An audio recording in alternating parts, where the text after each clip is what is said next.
Oi.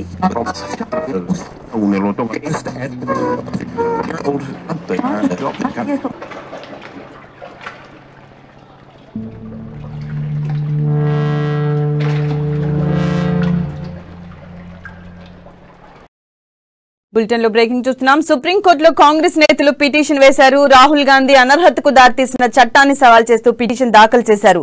ప్రజాప్రాతినిధ్యం చట్టంలోని section 8/3 సవాల్ చేస్తూ ఈ పిటిషన్ లో అత్యున్నత న్యాయస్థానంలో దాఖలైంది. రాహుల్ గాంధీపై లోక్సభ అనర్హత వేటు వేయడంతో ఈ పిటిషన్ ను కాంగ్రెస్ నేతలు దాఖలు చేశారు.